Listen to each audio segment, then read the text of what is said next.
Over on Instagram, on my weekly theology question sticker, I do that every single week, so make sure to go follow over there if you're watching this on another platform. I was asked the question, why do people think cessationism is biblical? The biggest support those who hold the cessationist viewpoint use is 1 Corinthians 13 verses 8 through 10. It says, when the perfect comes, the partial will pass away.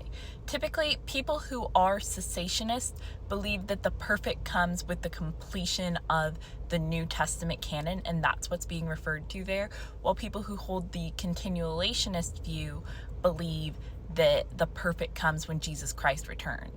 Also realized I should define both of those super quick.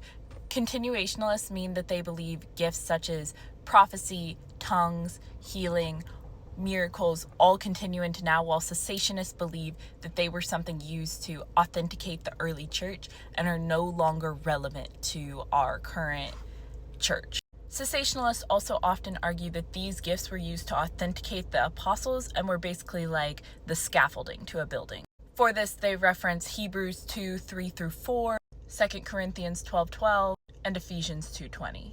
Also Jude verse 3, which says the faith that was once delivered to the saints, and they use that to reference not only the closing of the New Testament canon, but also the fact that the faith has been delivered and authenticated by the apostles, so there's no need for these gifts any longer.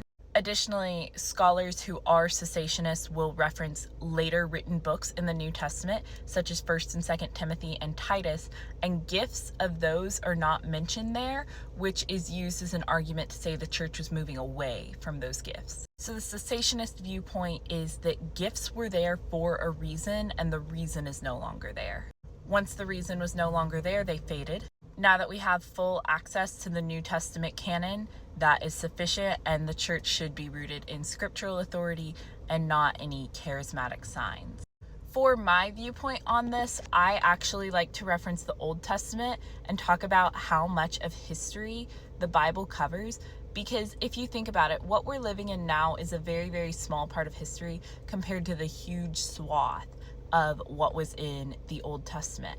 And if a bunch of miracles were recorded, because they would have been recorded, because like how cool is that, we can actually realize if we think about the whole history, they weren't happening very often.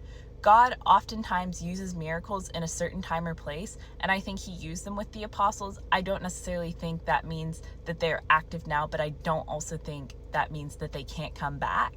For example, right now in the AI era, it might be difficult for God to authenticate the church using miracles because everyone would just blame it on AI. Anyways, keep asking questions. Love y'all. See y'all tomorrow.